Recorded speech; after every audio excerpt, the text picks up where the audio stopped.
Stylish font এমন একটা জিনিস যেটা লোগো, ব্যানার বা থাম্বনেল এই সব কিছু বানানোর জন্য অত্যন্ত জরুরি। বিশেষ করে প্রত্যেকটা ভিডিওর জন্য যেহেতু আলাদা করে থাম্বনেল বানাতে হয়, তাই আমাদের সবসময় আলাদা আলাদা স্টাইলিশ ফন্টের খুবই দরকার হয়। কারণ আপনি থাম্বনেলে যতই সুন্দর ব্যাকগ্রাউন্ড ইমেজ সেট করুন না কেন, আর থাম্বনেলকে যতই সুন্দর করে ডিজাইন করুন না কেন, স্টাইলিশ ফন্ট ছাড়া আপনার থাম্বনেল হবে অসম্পূর্ণ। তাই আপনাকে আপনার প্রত্যেকটা থাম্বনেলে স্টাইলিশ ফন্ট ইউজ করতেই হবে। তো আজকের এই ভিডিওতে আমি আপনাকে এটাই দেখাবো আপনি কিভাবে আপনার মোবাইলে সুন্দর সুন্দর বাংলা স্টাইলিশ ফন্ট ডাউনলোড করতে পারবেন ও কিভাবে সেই স্টাইলিশ ফন্টগুলো PixelLab অ্যাপে অ্যাড করতে পারবেন। তাহলে চলুন সেটাই দেখা যাক। সুন্দর সুন্দর বাংলা স্টাইলিশ ফন্ট ডাউনলোড করার জন্য আপনি গুগল ক্রোম ব্রাউজার ওপেন করুন। গুগল ক্রোম ব্রাউজার ওপেন করার পর আপনি এখানে সার্চ বক্সে লিখুন লিপিঘর। আমি এখানে লিখে দিচ্ছি LIPIGHOR, লিখে দিয়েছি লিপিঘর। তারপর সার্চ করুন। লিপিঘর লিখে সার্চ করার পর আপনার সামনে লিপিঘর নামে এই ওয়েবসাইটটা চলে আসবে। এখানে একবার ক্লিক করুন। এখানে ক্লিক করার পর দেখতে পাচ্ছেন লিপিঘর ওয়েবসাইটটা কিন্তু ওপেন হয়ে গেছে। এবার আপনি একটু নিচের দিকে আসুন। এখানে আপনি দেখতে পাচ্ছেন লেখা রয়েছে ফ্রি ফন্ট, তারপরে প্রিমিয়াম ফন্ট, তারপরে চিত্রলিপি, অনেকগুলো কিন্তু এখানে রয়েছে। তো ফ্রিতে আপনি ব্যবহার করার জন্য ফ্রি ফন্টে ক্লিক করুন। ফ্রি ফন্টে ক্লিক করার পর একটু অ্যাড আসতে পারে, এখানে বন্ধ করুনে ক্লিক করে দিন। দেখতে পাচ্ছেন একটু লোডিং হচ্ছে। এবার দেখতে পাচ্ছেন এই যে ফ্রি ফন্টগুলো আছে, যার জন্য আপনাকে কিন্তু 1 টাকাও খরচা করতে হচ্ছে না। এই ফন্টগুলো আপনি কিন্তু একদম বিনা পয়সায় ব্যবহার করতে পারবেন। আপনি এখানে দেখতে পাচ্ছেন অনেকগুলো ফন্ট কিন্তু রয়েছে। আমি একটু নিচের দিকে আসছি। নিচের দিকে আসার পর দেখতে পাচ্ছেন এখানে 1 2 3 4 করে কিন্তু 18 দেখতে পাচ্ছেন অনেকগুলো ফন্ট রয়েছে। আপনি এখানে দেখতে পাচ্ছেন এখন 1 নম্বর পেজে রয়েছে। এবার আমি 2 নম্বরে ক্লিক করছি। 2 নম্বরে ক্লিক করার পর দেখতে পাচ্ছেন 2 নম্বর পেজে চলে এলো। এখানেও দেখতে পাচ্ছেন অনেকগুলো ফন্ট রয়েছে। এইভাবে আপনি কিন্তু পরপর যেতে পারবেন। ধরুন আমি 17 নম্বরে যেতে চাই, 17তে ক্লিক করলাম। দেখতে পাচ্ছেন 17 নম্বর পেজে কিন্তু চলে এলো। এখান থেকে কিন্তু অনেকগুলো ফন্ট রয়েছে, আপনি চাইলে কিন্তু ব্যবহার করতে পারেন। তো আমি একদম 1 নম্বরে চলে যাচ্ছি। 1 নম্বরে যাওয়ার পর আপনি এখানে দেখতে পাচ্ছেন লোডিং হচ্ছে। 1 নম্বর পেজে চলে এলো। এবার আপনার যে ফন্টটা পছন্দ সেই ফন্টটা দেখতে পাচ্ছেন এখানে প্রত্যেকটা কিন্তু ফন্টের নাম রয়েছে। এখানে দেখতে পাচ্ছেন ফার্স্ট ফন্ট আলিনুর বর্ণ বিকাশ, দেখতে পাচ্ছেন এই ফন্টের এক্সাম্পল দেওয়া। তারপর রয়েছে মানোয়ার মাতৃভূমি, দেখতে পাচ্ছেন এখানে ফন্টের এক্সাম্পল দেওয়া। এখানে দেখতে পাচ্ছেন আলিনুর কুড়িগ্রাম, দেখতে পাচ্ছেন এখানে কিন্তু ফন্টের এক্সাম্পল দেওয়া। তো আমি এই আলিনুর কুড়িগ্রাম ফন্টটাই কিন্তু এখান থেকে ডাউনলোড করে দেখাবো। তার জন্য ডাউনলোডে ক্লিক করব। দেখতে পাচ্ছেন লাল রঙের ডাউনলোড বাটনে ক্লিক করে দিয়েছি। তারপর দেখতে পাচ্ছেন এই ফন্টের ভিতরে কিন্তু আমরা এখন চলে এসেছি। এখানে আপনি চাইলে কিন্তু লিখে পরীক্ষাও করতে পারেন। তো জাস্ট এখানে আমি ক্লিক করছি। এখানে ক্লিক করার পর এগুলো কেটে দিচ্ছি। এখানে দেখতে পাচ্ছেন আমি কেটে দিলাম। তারপর আমি এখানে বাংলায় চলে আসছি। বাংলায় আসার পর ধরুন আমি এখানে আমার নামটাই লিখে দিচ্ছি। আমি এখানে লিখে দিচ্ছি অর্ঘ্য ভট্টাচার্য, দেখতে পাচ্ছেন আমার নামটা লিখে দিয়েছি। আর এই ফন্টটা কিন্তু এরকম শো করছে।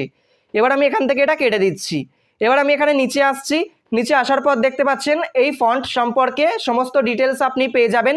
তারপর আপনি এখানে ডাউনলোডে ক্লিক করুন। ডাউনলোডে ক্লিক করার পর দেখতে পাচ্ছেন সতর্কীকরণ দেওয়া, কিছু দেখতে পাচ্ছেন ডিসক্লেমার হিসাবে লেখা রয়েছে।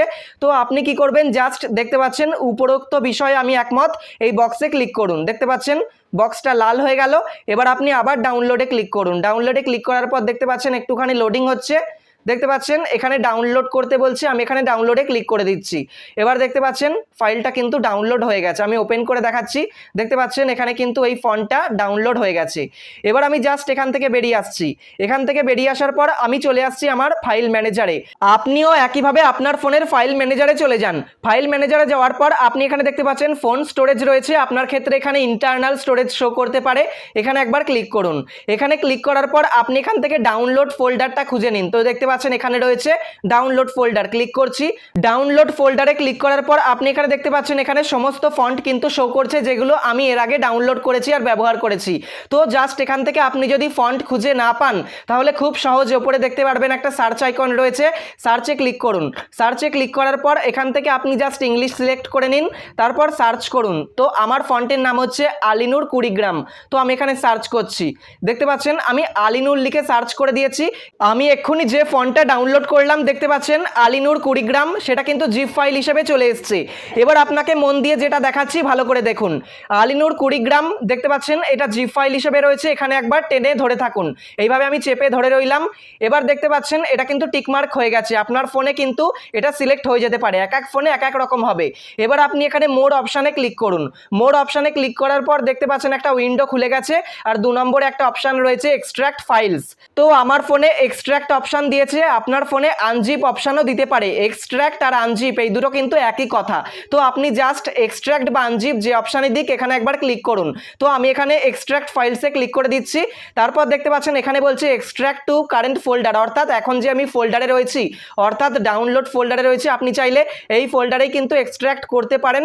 আবার চাইলে আপনার পছন্দ মতো কিন্তু ফোল্ডারেও আপনি এটাকে অ্যাড করতে পারেন। তার জন্য আপনি সিলেক্ট ফোল্ডারে ক্লিক করুন।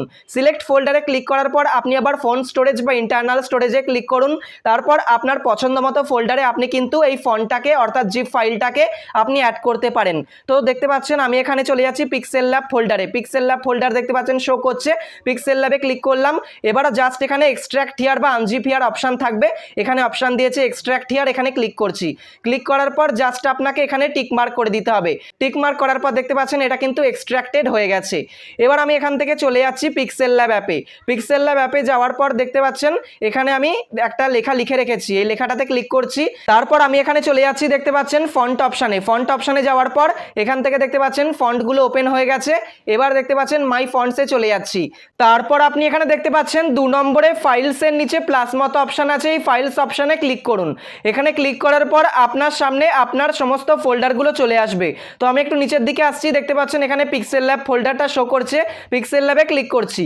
PixelLab-এ ক্লিক করার পর আপনি এখানে দেখতে পাচ্ছেন আমার ডাউনলোড করা সমস্ত ফন্টগুলো এখানে শো করছে।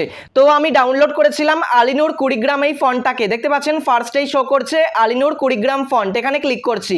তো আপনি এখানে দেখতে পাচ্ছেন 3টে ফোল্ডার রয়েছে, ANSI V1, ANSI V2 আর একদম শেষে রয়েছে ইউনিকোড। তো এটাই আমাদের বেসিক্যালি কাজে লাগবে। তো ইউনিকোডে ক্লিক করছি।